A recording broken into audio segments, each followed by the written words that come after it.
وقال تعالى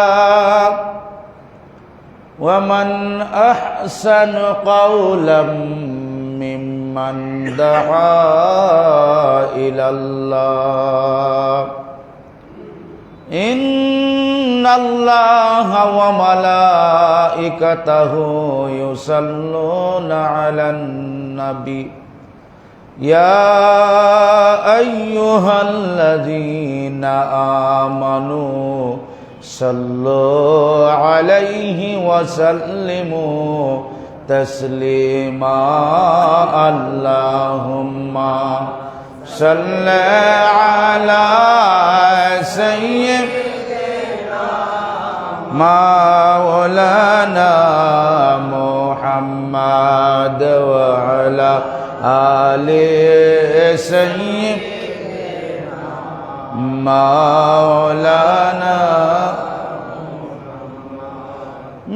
मिटा दे अपने हस्ती को अगर कुछ मर्तबा चाहे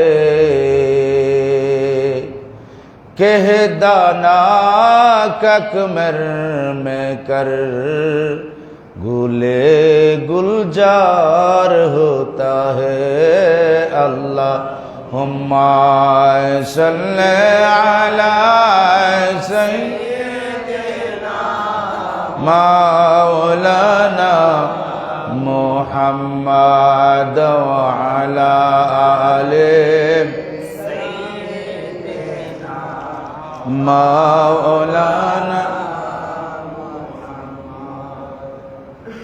আল্লাহ তুমি দয়া করো নসিব করো মদিনায় নূর নবীকে না দেখাইয়া কবর দেশে নিও না আল্লাহ হুম্মা সাল্লি سيدنا مولانا وعلى آل سيدنا مولانا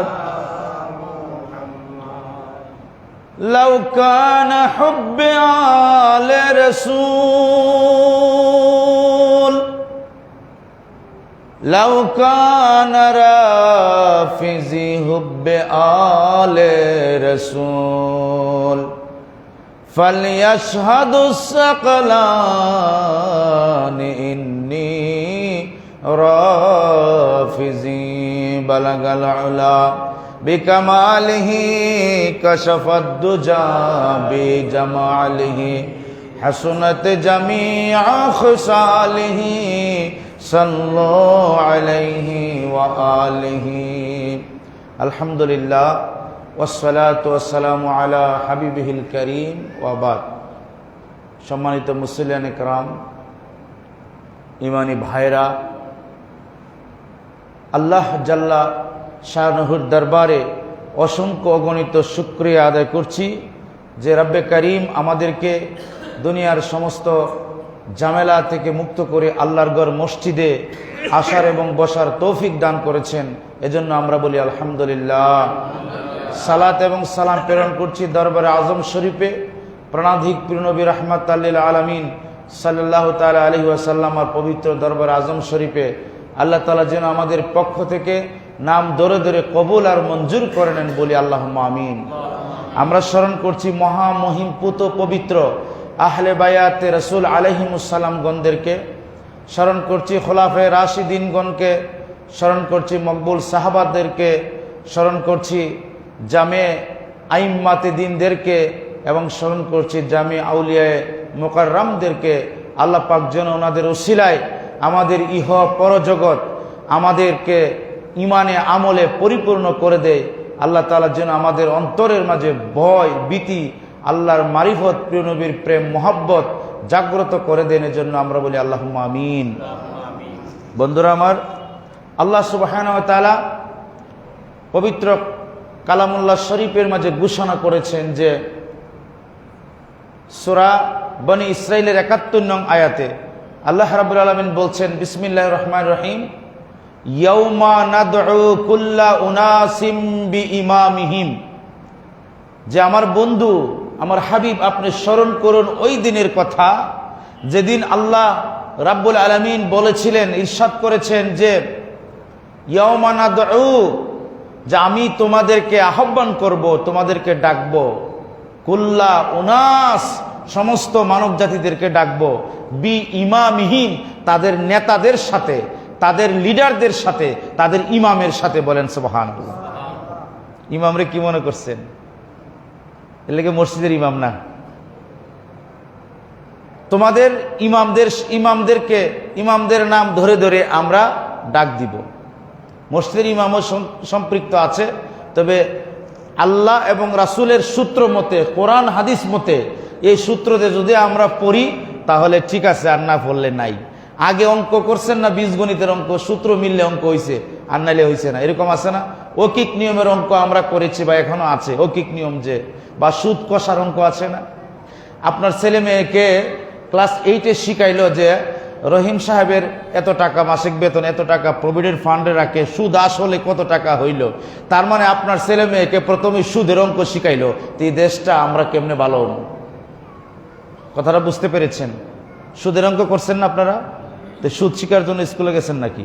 ওইটা তো শিখে আসলেন চক্রবৃদ্ধি হারে। কারণ 8-9-এ আমরা তো পড়ছি লেখা যে এত টাকা যদি হয়, চক্রবৃদ্ধি হারে যদি সুদ বাড়ে তাহলে তার মাসে কত টাকা আসে। নাউজুবিল্লাহ পড়েন। এই অঙ্ক করছেন না আপনারা? কি ভাই করেন নাই? সুদ তো শিখাইছেন স্কুলে প্রথম 8-এ। চক্রবৃদ্ধি হার বুঝেননি? ধরেন আপনার তো 100 টাকা একজনে দাঁড় নিল যে মাসে 20 টাকা দিব, ওই 20 টাকার আবার মাসে কত টাকা আসে, আবার ওইটার কত টাকা আসে, এটাকে বলে চক্রবৃদ্ধি হার। ইহুদির অঙ্ক 9-10-এর বাচ্চাদেরকে প্রথম আমাদের মাস্টাররা, আমাদের তো দোষ নেই, মানে যে বই বানাইছে শিক্ষা ব্যবস্থার দোষ, সুদ দিয়ে অঙ্ক শুরু করে, আছে না? কষা অঙ্ক, শতকরা কত % সুদ, ওইটা কোনোদিন বাচ্চারে জিজ্ঞেস করছিলেন বা আপনাদের মাইন্ডে এটা আইসে না? আমাদের আসছে। এটা আমি থিসিস করছি, চিন্তা করছি, অঙ্ক করাইতে যাইয়া, আমি তার অঙ্কর মাস্টার না, তারপরে করাইতে যাই আমার মাথায় আসলো, কিরে চক্রবৃদ্ধি হারে সুদের অঙ্ক, তার মানে বাচ্চাদের ব্রেনকে এখানেই নষ্ট করে দিচ্ছে। সুদের জ্ঞান তাকে ক্লাস 8-এ শেখানো হচ্ছে। কি শেখানো হচ্ছে না? তো এটাকে বলে চক্রবৃদ্ধি হারে সুদ। এখন এই যে অঙ্ক আছে, আমার উদ্দেশ্য ছিল সূত্র বলা, কিন্তু অঙ্ক তো চলে গেছে আর কি। এটা কি আলোচনার বিষয় না? তো আপনি যখন বীজগণিতের সূত্র আপনি দিয়ে অঙ্ক করবেন, যদি মিলে তাহলে ঠিক আছে, আর না মিললে নাই। তো কোরআন হাদিস মতে যদি আমি মিলি বা আমরা মিলি, যারা ইমাম আছে আপনারা অনুসরণ করবেন। আর এই সূত্র মতে ক্রাইটেরিয়া না মিললে তোমাকে মানা যাবে না, জরুরি না তোমাকে মানা। কথা বুঝতে পেরেছেন?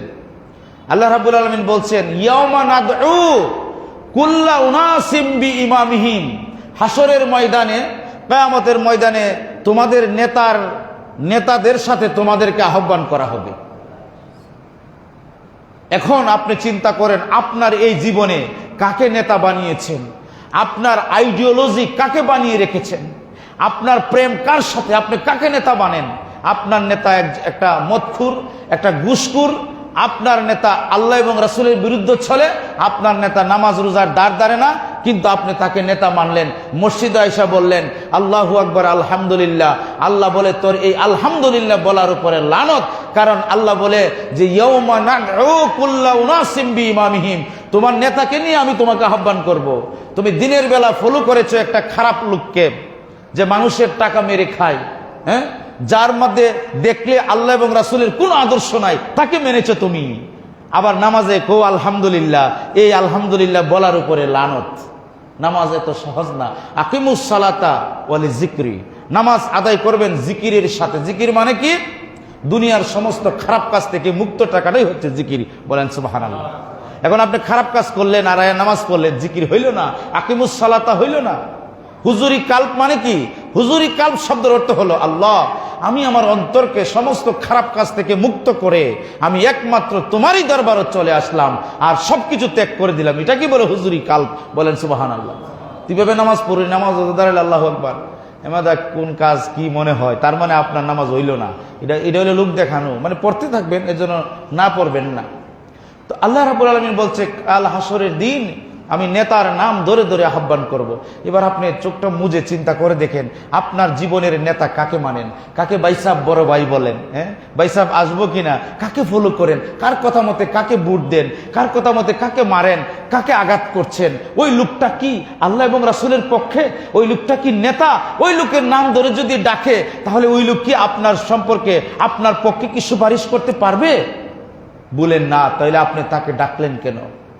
ফামান উতিয়া কিতাবাহুম ফামান উতিয়া কিতাবাহু বিয়ামিনিহি। আল্লাহ রাব্বুল আলামিন বলছেন কাল হাসরের ময়দানে আমি যারা ঈমানদার হবে তাদেরকে আমলনামা ডান হাতে দেব। সুবহানাল্লাহ বলেন, কোন হাতে?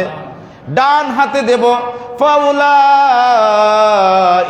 ইয়াকরাউনা কিতাবাহুম, ওই সমস্ত ব্যক্তিরা যাদের আমলনামা নিজেরা পড়বে, নিজেদের আমলনামা নিজেদেরকে দেওয়া হবে। তুমি পড়ো, ইকরা কিতাবাক কাফা নাফসিক, তুমি তোমার আমলনামা পড়ো। আর তোমার আমলনামা খারাপ না ভালো, কার সাথে চলেছ, কার সাথে মোহাব্বত করেছ, কোন কাজ করেছ, রাতের আধারে চুরি করছো না আল্লাহর ইবাদত করছো।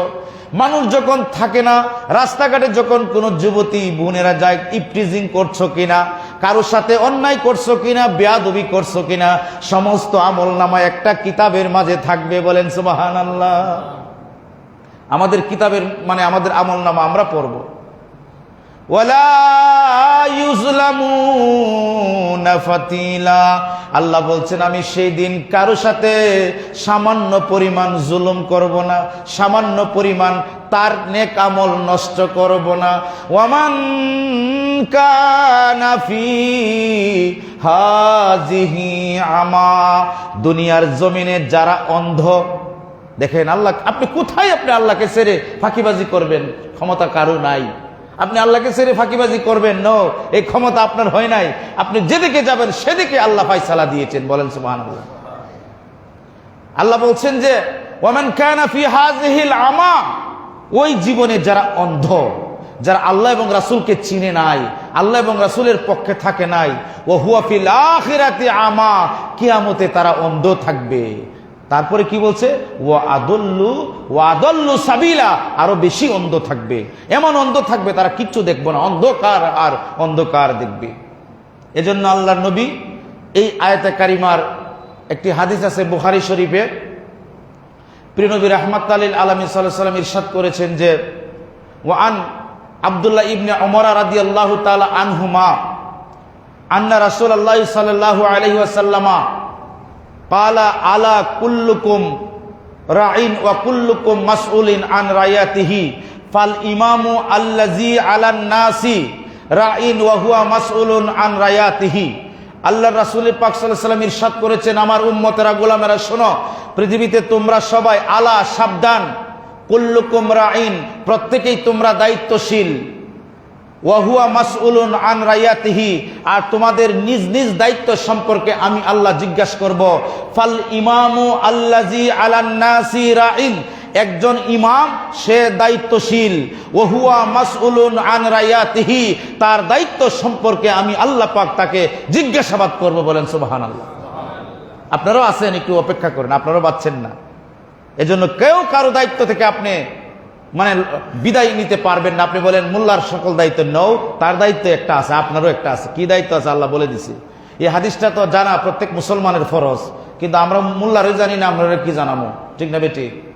এই হাদিসগুলি, এটা হচ্ছে মূল কথা। ইসলামের কয়েক তিনটা হাদিস মূল, এর মধ্যে এটা মূল। এই হাদিসগুলির মধ্যে পৃথিবীর সবকিছু চলে আসছে। সুবহানাল্লাহ বলেন। প্রিয় নবী বলছেন ফাল ইমামু আল্লাযী আলান নাস, একজন ইমাম জনগণের ব্যাপারে রাইন, তাকে জিজ্ঞাসাবাদ করবে। ওয়া হুয়া মাসউলুন আন রায়াতিহি, তার রায়াতের ব্যাপারে। ইমাম কে? আল্লামা ইমাম ফখরুদ্দিন রাজি থেকে শুরু করে উনি বয়ান করতেছেন আব্দুল্লাহ ইবনে আব্বাস রাদিয়াল্লাহু তাআলা আনহুমা থেকে, ইমাম হচ্ছে জনসাধারণ যাকে ফলো করে, জনসাধারণ যাকে ফলো করে, কোরআন এবং সুন্নাহ মতে তাকে ফলো করে, বিশাল একটা জনসাধারণ, অথবা ওই লোকটা এলাকার খলিফা, ওই লোকটা গভর্নর, কোরআন সুন্নাহর মতে সে কি ওই তার স্টেট, তার রাজ্য চালাইছে কিনা, এবং সে কি আল্লাহ এবং রাসূলের পথে থাকছে কিনা, ওই ব্যাপারে একজন ইমামকে আল্লাহ পাক জিজ্ঞাসা করবেন। ইমামের দুইটা অর্থ, একটা খারাপ অর্থ আছে, কোন ইমাম? শয়তানের ইমাম, শয়তানের নেতা, খারাপ পথে যায়, যে রাস্তায় আল্লাহ এবং রাসূল নারাজি, এই রাস্তায়। আর যে রাস্তায় আল্লাহ এবং রাসূলের খুশি রাজাবন্দি আছে, ওই ইমামকে আল্লাহ পাক জিজ্ঞাসাবাদ করবেন। প্রিয় নবী বলছেন যে তুমি কি তোমার দায়িত্ব পালন করতে পেরেছো কিনা, বলেন সুবহানাল্লাহ। নেতা বললে খালি ইমামরে বলে, আপনারও নেতাও কিন্তু কোন নেতা? ধরেন ওই নেতার পিছে পাগলে বুটুর দিছেন, এই নেতা মদ খায়, ঘুষ খায়, আল্লাহর কসম, আল্লাহ পাক বলছেন তোমাকে জিজ্ঞাসাবাদ করবে। তোমার নেতারে যে বুট দিছো, তোমার নেতার পক্ষে যে গেছো, হে যদি মদকুর হয়, গাঞ্জাকুর হয়, তোমাকে তার সাথে হাসর দেব। তুমি একবারে তাহাজ্জুদের নামাজ পড়লেও তুমি জাহান্নামী। কথাটা বুঝছেন নি? এই ওয়াজটা ভালো করে শুনবেন। আপনি যদি তাহাজ্জুদ গুজারি নামাজ হন, একেবারে সারা জীবন রোজা রাখেন 5 দিন বাদে, কিন্তু যে নেতাকে ফলো করেন সে খারাপ লোক, মানুষের সম্পদ নষ্ট করে, মোট কথা সে আল্লাহ এবং রাসূলের পথে নাই, আপনার হাসর তার সাথে হবে, আপনার আমলনামা বরবাদ হয়ে যাবে। কেন? আপনি তাকে নেতা মানলেন, আপনি তাকে আপনার নেতা মেনেছেন, এজন্য আপনার আমল বরবাদ হয়ে যাবে।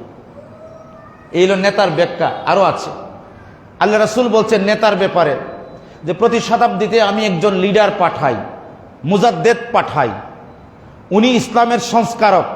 যেমন উদাহরণ দেই, খাজা বাবার মতো আল্লাহর ওলি, ওনারা হচ্ছে মুজাদ্দেদ। এভাবে আমি নেতা বানাই যুগে যুগে। খাজা বাবা, গাউসে পাক, বাবা শাহজালাল মুজারাদিয়ামুনি, ওনারা হচ্ছেন নেতা, ওনারা হচ্ছেন মুজাদ্দিদ। বাংলা বলে নেতা, ইংরেজি আর আরবিতে বলছে ইমাম। সেই ইমামরা হারিয়ে যাওয়া দিন মিল্লাতের গাইড দিশা আপনার সামনে দিব। জামানার অলিগণ, জামানার কুতুবগণ, এরা হচ্ছে নেতা। এদেরকে আপনি ফলো করবেন জীবন সুন্দর করার জন্য।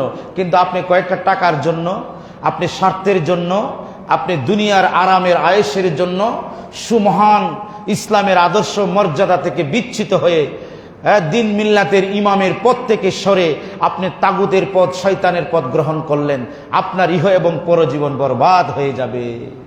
এটা আল্লাহর কোরআনে বলছে।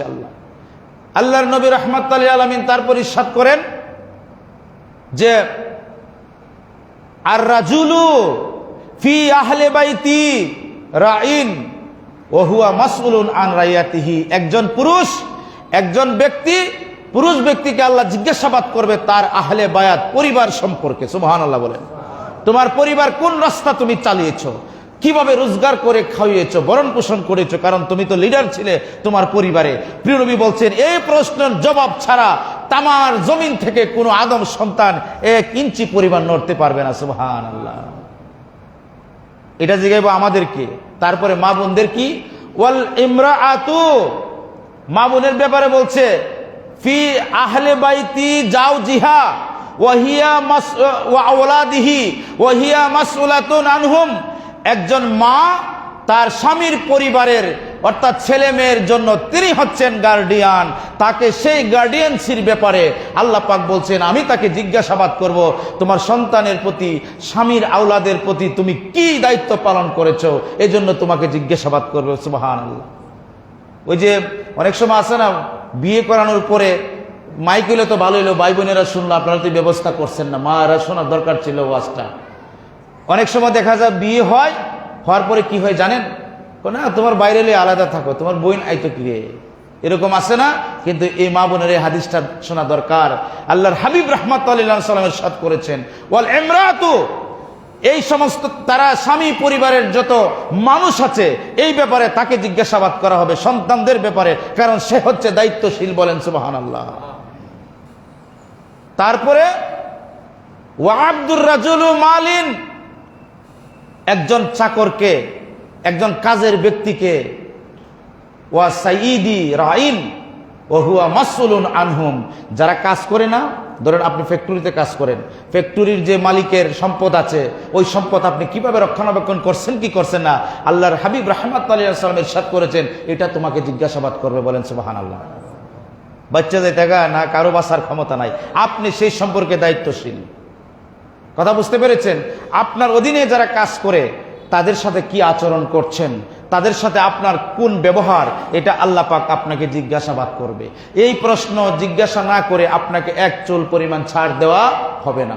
এখন এই যে সব মানুষের দায়িত্ব আল্লাহ রাসূল বাট করে দিছে, বন্টন করে দিছে, দিছে কিনা?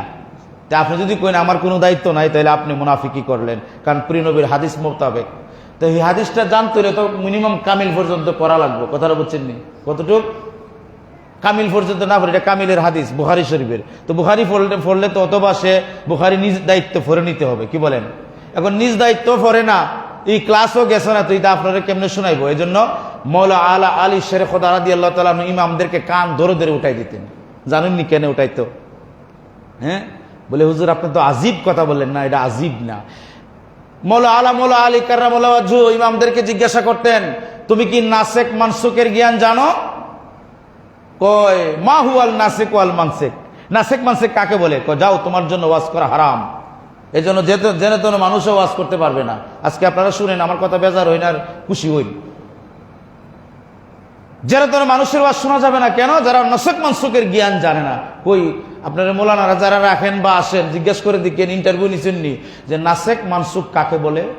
বলে আমরা একটু জানি না, হেরে নিমু কেমন। এই জন্য একজন ভালো আলেম দিয়া তাকে ইন্টারভিউ নিয়ে নিতে হয়। কথা বুঝতে পেরেছেন? নাসেক মানসুক হইল আল্লাহ রাব্বুল আলামিন কোরআনে পাকের এক আয়াতে বলছে যে একজন স্ত্রী যখন তালাক হয় 1 বছর ইদ্যত পালন করবে। কয় বছর? কিন্তু 1 বছর নেই, 4 মাস 10 দিন। কয় মাস?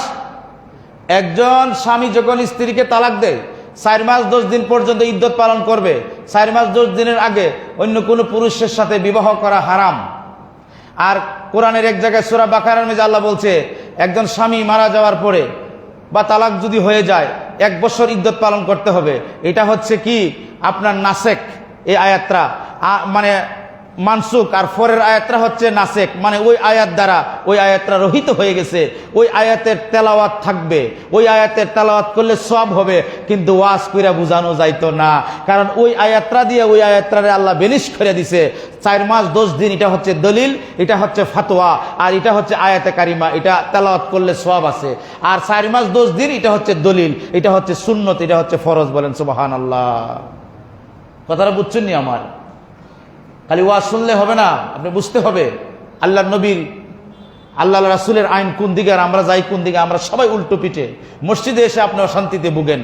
এবং আমি অনেক যুবককে দেখছি 2-1 জনে মসজিদও মানে আয়সা যেমন অন্যমনস্ক থাকে। কেন অন্যমনস্ক কেন? মসজিদে যে হুজুর বয়ান করে ওনার দিকে থাকিয়ে থাকবেন, হাঁ করে থাকিয়ে থাকবেন। এটা আপনার দায়িত্ব, রেসপন্সিবিলিটি। আপনার পাশের মানুষের সাথে কথা বলা জায়েজ নাই। কথা বুঝতে পেরেছেন? বলে আমি সব জানি, আপনি কিছুই জানেন না। আপনাকে আমি এক প্রশ্ন করলে উত্তর দিতে কিয়ামত পর্যন্ত সময় দেবো, আপনি উত্তর দিতে পারবেন না যদি এক প্রশ্ন করে বসি। কথা বুঝতে পেরেছেন? বন্ধুরা আমার, আমি বলছিলাম সেদিন এই যে স্বাস্থ্যগঞ্জে একটা ওয়াজ ছিল, বলেন তো দেখি একজন পুরুষের পর্দা কতটুকু? কোনো ওয়াজে 100 জন ছিল, কেউ উত্তর দিতে পারে নাই। আমি কইতে তো ফাল দিয়েন না, বুঝছেন? আমরা পড়িয়া আলেম হইছি, এমনি না। বলেন দিকে একজন পুরুষের পর্দা কতটুকু? খালি কোন সাবধানে তাকিও নারী পর্দার আড়ালে। তোমার পর্দা কোথায় গেল? এই পুরুষ ভাইরা, তোমার পর্দা কোথায়? তুমি জানো তোমার পর্দা কি জিনিস? তোমার পর্দা তো তোমার খবর নাই। আল্লাহ কোরআনে তোমার পর্দার কথা ফরজ করে দিয়েছেন। বলছে আল্লাহ পাক তোমাকে পর্দা করতে হবে। কই ওয়াজ তো খালি মা বোনের পর্দার ওয়াজ চলে। মসজিদে এলে বলে মা বোনের সমস্যা হয়ে যায়, মার্কেট করলে বলে সমস্যা হয়ে যায়। তুমি যে ল্যাংটা হইয়া গুঁড়ো, এটা সমস্যা হয় না। বেয়াদব কোথাকার। তোমার পর্দা আগে তুমি জানো, তোমার হুদুদ কতটুকু তুমি জানো। কথা বুঝতে পেরেছেন? তার মানে মার্কেটে মা বোন গেলে এরা মনে থাকাই থাকে, কি বলেন? নাহলে দেখে কেমনে? আমরা তো দেখি না। বন্ধুরা আমার, আমি বলছিলাম নাসেক মানসুকের আয়াত মানে হলো কোরআনে পাকে আছে, আল্লাহ বলছে যদি মনে মনে কেউ গুনাহ করে তাহলে এটা গুনাহ হইব।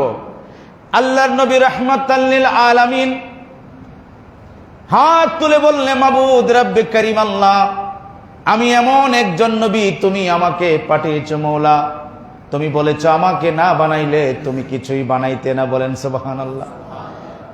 রব্বে কারীম আল্লাহ, কিয়ামত পর্যন্ত আমার অসংখ্য অগণিত উম্মত আসবে, উম্মত যাবে। আল্লাহ আমার এমন কোন উম্মত পাবো না কিয়ামতের ময়দানে, অর্থাৎ যখন পৃথিবী কিয়ামতের নিকটবর্তী যাবে, মানুষের ঈমান থাকবে দুর্বল। ঠিক না বেঠিক?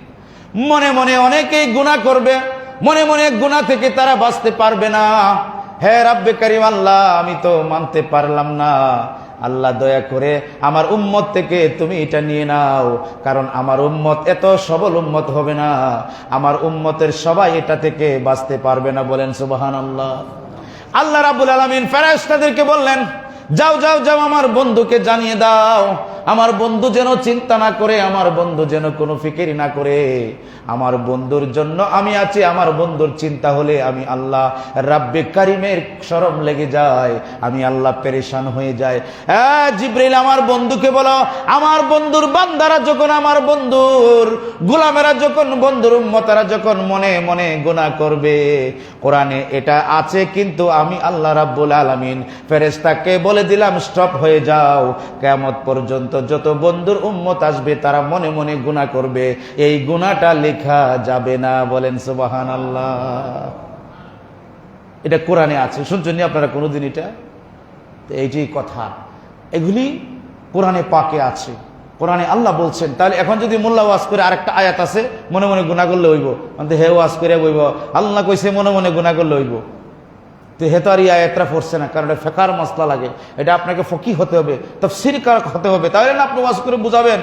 কারণ অর্ধেক যদি কোনো ব্যক্তি অর্ধেক মানে ডাক্তার হয়, সে রুগীরে মারে লাগবে, আর অর্ধেক মোল্লা হইলে ইমানের জন্য খতরা। হযরত মোল্লা জিউন রহমাতুল্লাহ বা শেখ সাদির একটাই আছে যে একটা শের আছে না, কিভাবে বলে যে আধা ডাক্তার রুগীর মরণ, আর আধা মোল্লা ইমানের মরণ। কথা বুঝতে পেরেছে? আদা আদি কোনো জিনিস ভালো না। এজন্য আল্লাহ রাব্বুল আলামিন বলছে ওই ইমামকে তোমরা ফলো করবা, ওই ইমামের সাথে তোমাদের হাসর হবে। সুবহানাল্লাহ বলেন। হ্যাঁ, সূরা নাহলের 125 নং আয়াত আল্লাহ বলছেন উদউ ইলা সাবিলি রাব্বিকা বিল হিকমাতি ওয়াল মাউইজাতিল হাসানা, যে তুমি আমার বন্ধু আপনার উম্মতদেরকে বলুন তারা যেন আল্লাহর রাস্তায় মানুষদেরকে সুন্দর ভাষা দিয়ে, ভালোবাসা দিয়ে, বুঝিয়ে বুঝিয়ে ডাকে। এই আয়াতের ব্যাখ্যায় তাফসীরে লিখেছে প্রত্যেক ইমামের জন্য, প্রত্যেক আলেমের জন্য একটা মানুষকে, একটা বেনামাজি মানুষকে, একটা শরাবী মানুষকে, খারাপ মানুষকে ভালো রাস্তায় আনার জন্য ডাক দেওয়াটা ফরজে আইন। যদি কেউ দেবে না তাহলে আল্লাহ রাসূল বলছে সে আমার উম্মত না। সুবহানাল্লাহ। এখন আমি মৌলানা মনে করেন, মানে আমি মানুষকে ভালো রাস্তায় ডাকি না, ভালো কথা বলি না, এটা কোরআনে আছে, হয়তো আপনি জানেন না। উদউ, আপনি ডাকুন, ইলা সাবিলি রাব্বিক, আপনার রবের দিকে, আপনার আল্লাহর দিকে, প্রিয় নবীর দিকে আপনার উম্মতদেরকে বলুন ডাকতো। হ্যাঁ, বিল হিকমা, জ্ঞান দ্বারা, প্রজ্ঞা দ্বারা। যদি কোনো মানুষ বেশি পণ্ডিত হয় তাকে জ্ঞান দিয়ে আলোচনা করো, ভালোবাসা দিয়ে আলোচনা করো, আর যদি কেউ খারাপ হয়, মদকুর শরাবী, তাকে ভালোবাসো। সুবহানাল্লাহ, তাকে ভালোবাসো। বাইজিদ বুস্তামিকে এক শরাবী আপনার মাথায় বাড়ি দিয়ে ফেটে দেয়, রক্ত পিনকি মেরে ছুটছে। বাইজিদ বুস্তামির মানে ওনার সাথীরা ওনাকে আক্রমণ করতে গিয়েছিল, বলে না খামোশ, সে মদকুর, সে বুঝে নাই, এবং ওনাকে অকথ্য ভাষা গালাগালি করেছিলেন। উনি পরের দিন মিষ্টি নিয়ে গেল, হুজুর আপনাকে তো দেখি নাই আমার বাড়িতে, হঠাৎ, সে তো মদকুর ছিল, সেন ছিল না, বলে না আসছি আপনার জন্য কিছু মিষ্টি নিয়ে। তো ওনার এই যে সন্ত্রাসের একজন বন্ধু বলল যে আপনি গত রাত্রিতে এমন এমন করেছেন, যায় পাওয়া ধরছে। হুজুর আমি তো বুঝছি না, আমি মাতাল ছিলাম। বাইজিদ বুস্তামি তখন তাকে তওবা করে মুরিদ করে দিলেন, পরবর্তীতে সে বড় ওলি হয়ে গেছে। বলেন সুবহানাল্লাহ। তা আপনি যদি বলেন যে আমি আল্লাহ রাস্তায় ডাকবো না, আমি খামু আর ঘুমামো, এটা আল্লাহ আপনাকে এই জন্য বানাই নাই। কোরআনে পাক আল্লাহ রাব্বুল আলামিন বলছে ওয়ামান আহসানু কাওলাম মিম্মান দাআ ইলাল্লাহ, ওই কথার চেয়ে উত্তম কথা কার হতে পারে যে মানুষকে আল্লাহর দিকে ডাকে, রাসূলের দিকে ডাকে, ওই মানুষটাই হচ্ছে উত্তম, তার কথাটাই হচ্ছে উত্তম। বলেন সুবহানাল্লাহ। মানে আপনারা কোন পর্যায়ে আছেন একবার নিজের বিচার করে দেখেন যে আমি কি দায়িত্ব পালন করতেছি কিনা। এই সূত্র যদি বলে আপনি ঠিক আছেন তাহলে ঠিক, আর যদি সূত্র বলেন না আমি তো ঠিক নাই, তো আপনি ঠিক না, আগামী দিন থেকে ঠিক হওয়ার চেষ্টা করেন। ঠিক না বেঠিক? কথাটা কি বুঝতে পেরেছেন? এটা ক্লিয়ার ওয়াজ। আপনাকে রাগ ডাক করে, ইসলামে কোনো রাগ ডাক নাই, ইসলামে কোনো লুকায় টুকায় নাই, যা আছে তা। ঠিক না বেঠিক? অন্যান্য ধর্মের রাগ ডাক আছে, কিন্তু ইসলামের কোনো রাগ ডাক নাই। কেন? কারণ ইসলাম একেবারে সহজ সরল ধর্ম, সবকিছু ইসলামে বিদ্যমান আছে। সুবহানাল্লাহ বলে। বন্ধুরা আমার, আল্লাহ রাব্বুল আলামিন বলছেন যে আমি হাসরের ময়দানে ইমামদের নাম ধরে ধরে ডাকবো, আর প্রত্যেকেই তোমরা দায়িত্বশীল, ইমামরা দায়িত্বশীল তার জনগণের জন্য। তাহলে আপনার এই জীবনে কাকে অনুসরণ করেছেন, কাকে ফলো করেছেন, কার সাথে বন্ধুত্ব, কার সাথে আপনার উঠা বসা চলাফেরা, কাকে আপনার মন প্রাণ দিছেন, একটু চিন্তা করে দেখবেন। এজন্য আল্লাহ রাব্বুল আলামিন বলছেন ওয়াকুনু মা'আস সাদিকিন, তোমরা সত্যবাদীদের সাথে চলাফেরা করো, তোমরা সত্যবাদীদের সাথে বন্ধুত্ব করো, ভালো মানুষের সাথে তোমরা চলাফেরা করো, উঠা বসা করো, কারণ ভালো মানুষের সাথে চললে তুমি ওলি হয়ে যাবে। বলেন সুবহানাল্লাহ। এমনি বলে না যে এক জামানা সাহাবতে আউলিয়া সৎসালাত সালে বেরিয়া, এক জামানা আল্লাহর অলিগণের সাথে সত্যপন্থী মানুষের সাথে থাকা 1000 বছর নফল ইবাদতের চেয়ে আরো বেশি হয়ে যায়। বলেন সুবহানাল্লাহ। আপনি মদকুরের সাথে থাকলে আপনি মদকুর না হইলেও মদের গ্রান পাইবেন, ঠিক না বেটি? কি বলেন? জিনাকুরের সাথে থাকলে জিনা না করলেও জিনার শব্দ পাইবেন, তার মাঝে যে অপরাধ আছে, গুনাহ আছে, এটা আপনার মাঝে আসার সম্ভাবনা আছে। বলে হুজুর তাকে হেদায়েত করার দায়িত্ব আপনার না। বলে কেমনে? কারণ আপনি তো নিজেই পরিপূর্ণ না। তাকে হেদায়েত করবে ইমাম, তাকে হেদায়েত করবে ওই ব্যক্তি যাকে বললাম, যার কাছে কোরআন সুন্নাহর নলেজ আছে, সে কথা বলবে তাকে নিয়ে, কারণ সে ডাইভার্ট হওয়ার সম্ভাবনা কম। কিন্তু আপনি ডাইভার্ট হয়ে যেতে পারেন, আপনি সাধারণ মানুষ, ঠিক না বেটি? কথাটা বুঝাইতে পারছি? এই জন্য আপনি ভালো মানুষের সাথে চলবেন। ওয়াকুনু মা'আস সাদিকিন, যারা সত্যবাদী, যারা বিশ্বাসী, যারা নেককার, তাদের সাথে বন্ধুত্ব করবেন, তাদের সাথে চলবেন। একজন খারাপ ব্যক্তির সাথে চলবেন না। যদি খারাপ ব্যক্তির সাথে চলেন তাহলে খারাপই আপনার সাথে কিছু না কিছু আপনার মাঝে আইসা পড়ব। কথা বুঝতে পেরেছেন? এজন্য আল্লাহ রাসূল পাক সাল্লাল্লাহু আলাইহি ওয়াসাল্লাম শেষে বলছেন, আলা ফাকুল্লুকুম রাইন ওয়া কুল্লুকুম মাসউলুন আন রায়াতিহি। সাবধান, সাবধানে জগতের মানুষ শোনো, তোমরা প্রত্যেকেই দায়িত্ববান, তোমরা প্রত্যেকেই তোমাদের নিজ নিজ দায়িত্ব সম্পর্কে আল্লাহ রাব্বুল আলামিন তোমাদেরকে জিজ্ঞাসাবাদ না করে তামার জমিন থেকে তোমাকে আল্লাহ পাক মুক্ত দেবে না। রে আমার গোলামেরা, তোমার জীবনে তুমি কার সাথে চলাফেরা করেছো, তোমার জীবনে কাকে বন্ধু বানিয়ে রেখেছো, তোমার জীবনে আল্লাহ এবং রাসূলের উল্টো মানুষের সাথে চলছো কিনা, ওই ব্যাপারে তোমাকে জিজ্ঞাসাবাদ করা হবে। বলেন সুবহানাল্লাহ। তাহলে এই হাদিসটা হচ্ছে মূল। আলা, প্রিয় বলছে সাবধান হয়ে যাও, তোমাদের ইমামের নাম ধরে ধরে তোমাদেরকে ডাকা হবে। হ্যাঁ, সেই দিন কিয়ামতের বয়াল ময়দানে। তাহলে তুমি কাকে ভালোবাসছো, কাকে ইমাম মানছো, কাকে নেতা মানছো, তুমি বুঝে বুঝে মানবা। কারণ যদি নেতা নির্বাচন করতে আপনি ভুল করেন, ওই নেতার নাম ধরে আপনার হাসর নসর হইব। এখন নেতা কি রকম হইব এটা তো আপনারা নিজেই বুঝতে পারছেন। কোরআন এবং সুন্নাহর অগাধ জ্ঞান তার মাঝে থাকতে হবে। বলেন সুবহানাল্লাহ। এখন তো মনে করেন এই যে মিম্বরে রাসূল সাল্লাল্লাহু আলাইহি ওয়াসাল্লাম, প্রিয় নবী মিম্বরের মালিক, ঠিক না বেটি? এই মসজিদে নববী প্রিয় নবী রাহমাতুল্লাহি আলাইহি সাল্লাল্লাহু আলাইহি ওয়াসাল্লাম নির্মাণ করেছিলেন আল্লাহকে ডাকার জন্য, আল্লাহর গুণগান করার জন্য নাকি না অন্য কিছুর জন্য? গুণগান করার জন্য না। এবং মসজিদ থেকে অনেক বিচার কার্য পরিচালনা হতো। যাক, আমাদের এই ব্যবস্থা নাই। খেলাফতে ইনসানিয়াত যদি থাকতো তাহলে মসজিদ থেকে বিচার কার্য পরিচালনা হতো। আল্লাহ এবং রাসূলের বিধান মতে আহলে বায়তের প্রেম মহব্বত যদি রেখে আপনি বিচার কার্য করেন, জীবন পরিচালনা করেন, দেখবেন সেখানে শান্তি আর শান্তি। কারণ আজকের পৃথিবীতে কার্ল মার্ক্সের আদর্শ দ্বারা, লেনিনের আদর্শ দ্বারা, তারপরে আপনি নিউটনের আদর্শ দ্বারা, এরিস্টলের গণতন্ত্রের আদর্শ দ্বারা পৃথিবীতে শান্তি আসে নাই। এসেছে? আসে নাই। বরং মানুষ আরো অশান্তির মাঝে পতিত হয়েছে। দিনে দিনে মানুষ ধ্বংস হচ্ছে। একটাবার আপনারা আসুন প্রিয় নবীর পক্ষে। একটাবার আমার মুসলমানরা তো প্রিয় নবীর পক্ষে নাই, অন্যজনকে আমি কি বুঝাবো? আমার জাতির মানুষই তো প্রিয় নবীর পক্ষে নাই। থাকলে কি আজকে ইসরায়েল এভাবে মুসলমানের উপর নির্যাতন করতে পারতো? পারতো না। আমার ভাইয়েরা তো আমাদের ভাইদের পক্ষে নাই। তার কারণ দুনিয়ার স্বার্থে তারা আজকে মুসলমান থেকে তারা পিছপা হয়ে গেছে। কোরআনের শিক্ষা না থাকার কারণে, হাদিসের শিক্ষা না থাকার কারণে, বাস্তবায়ন না থাকার কারণে আজকে এই অবস্থা। আমরা কোরআনকে মুখস্থ করে ফেলি, কিংবা তো রুজি রোজগারের একটা বাহন বানাই। মানুষ আমাকে বড় বক্তা বলুক, মানুষ আমাকে বড় ইমাম বলুক, আমি বড় ওয়াজ করতে পারি, আমার দাওয়াত দিওক, আমার লাখ লাখ টাকা আছে, এটাই তো বাস, এটাই মনে ইসলাম না। ইসলাম অত্যন্ত কঠোর। প্রিয় নবী রাহমাতুল্লাহি সাল্লাল্লাহু আলাইহি ওয়াসাল্লাম ইরশাদ করছেন যে, শোনো, তোমরা এমন একটি জামানায় উপলক্ষণ করবে যেই জামানায় ইমানকে বাঁচানো অত্যন্ত কঠিন হয়ে যাবে। একটা আগুনের জ্বলন্ত আংরা হাতে রাখা যেভাবে কঠিন, তার চেয়ে আরো কঠিন হয়ে যাবে ইমান বাঁচানো। সকালে সে বেঈমান হয়ে যাবে, রাত্রি ইমানদার আবার সকালে বেঈমান হয়ে যাবে। এই যুগটা কিন্তু আমাদের মাঝে চলছে।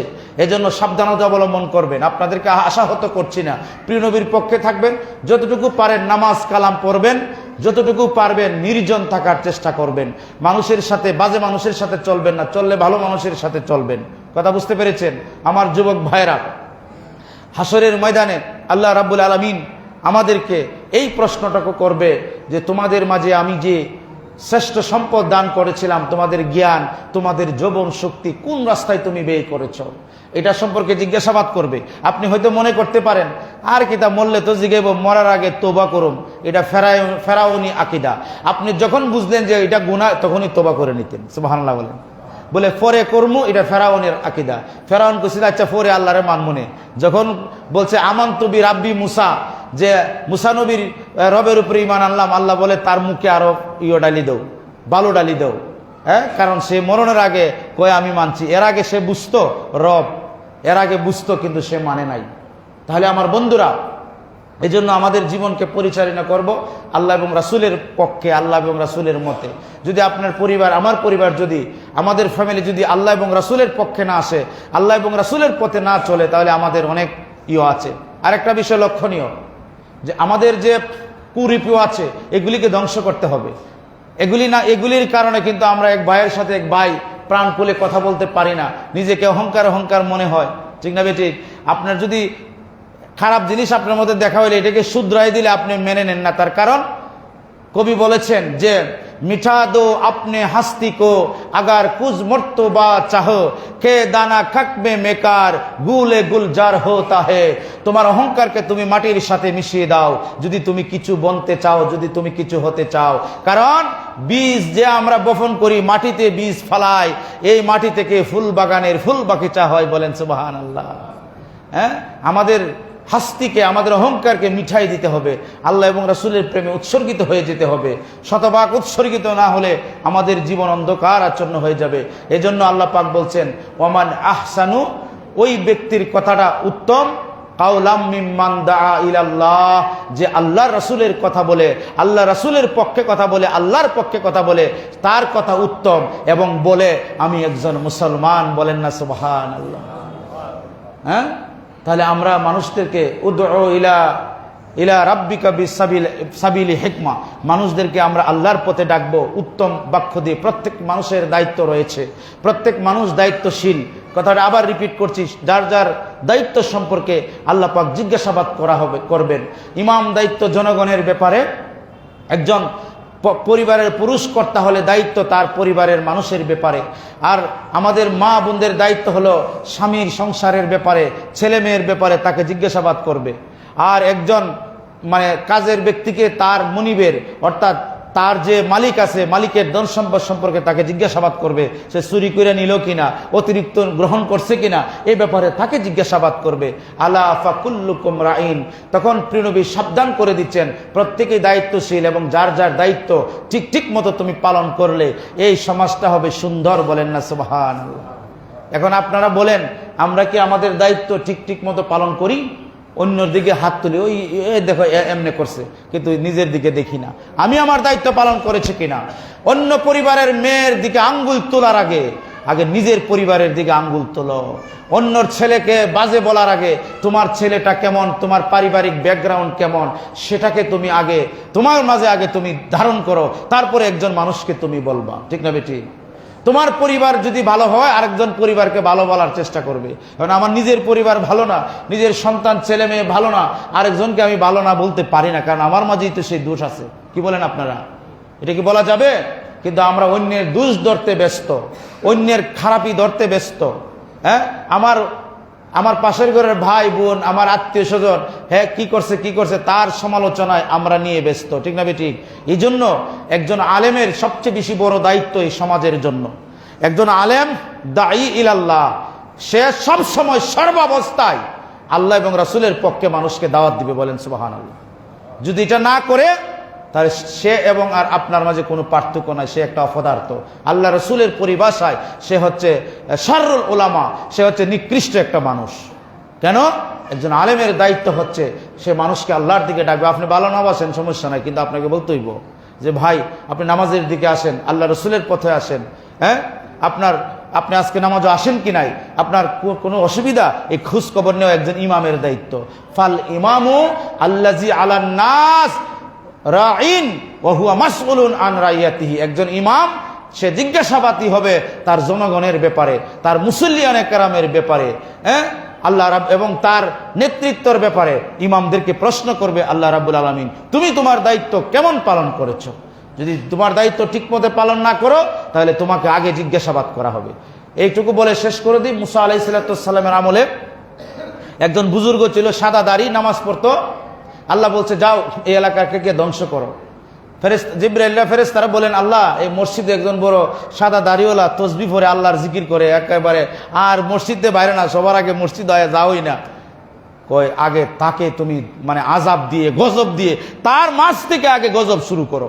ফেরেশতারা বলেন আল্লাহ ব্যাপারটা কি? বলে কারণ সে নিজে ইবাদতকারী, সে নিজে পরহেজগার, কিন্তু অন্য মানুষকে সেই পথ থেকে বাধা দেয় না, খারাপ পথ থেকে আসতো সে বাধা দেয় না, তখন সে নিজেই শুধু ইবাদত করে। আল্লাহ পাক কুরআনে আয়াত নাজিল করে দিয়েছেন যে কুনতুম খায়রা উম্মাতিন উখরিজাত লিন-নাস, তোমরাই হচ্ছে উত্তম জাতি, শ্রেষ্ঠ জাতি। উখরিজাত লিন-নাস, মানুষের জন্য মনোনীত করা হয়েছে তোমাদেরকে, মানুষের জন্য বের করা হয়েছে তোমাদেরকে। হ্যাঁ, তা'মুরুনা বিল মারুফ, তোমরা মানুষদেরকে সৎ পথের উপদেশ দেবে। ওয়া তানহাউনা আনিল মুনকার, এবং মানুষদেরকে খারাপ কাজ থেকে বিরত রাখার জন্য কথা বলবে। ইমানের তিনটি পর্যায়। কোন জায়গায় খারাপ কাজ হইলে মুখ দ্বারা আগে বাধা, হাত দ্বারা বাধা দিবেন না, তুমি করবে না। তারপরে পারেন নাই মুখ দ্বারা বাধা দিবেন, এটাও পারেন নাই অন্তর দ্বারা ঘৃণা করবেন, এটা ইমানের সর্বনিম্ন স্তর। বলেন সুবহানাল্লাহ। তাহলে আমাদের দায়িত্ব হচ্ছে তা'মুরুনা বিল মারুফ ওয়া তানহাউনা আনিল মুনকার। এটা হচ্ছে সূত্র। এই সূত্র যদি আমার মেজে পাই তাহলে আমি মৌলানা, আমি আমার দায়িত্ব পালন করতেছি, আর নাইলে আমি মৌলানা না, আমি মূলে নাই। মৌলানা রে তুই মূলে নাই। মৌলানা কিসে নাই? মূলে নাই। নাম বললে হবে না, আল্লাহ এবং রাসূলের পক্ষে থাকতে হবে। আল্লাহ পাক যেন আমাদেরকে, আমাদের সন্তানদেরকে, আমাদের পরিবারদেরকে আল্লাহ পাক যেন উত্তম পরিবার, উত্তম সন্তান, উত্তম ভাবে আমাদেরকে দান করেন। বলেন আল্লাহুম্মা আমিন।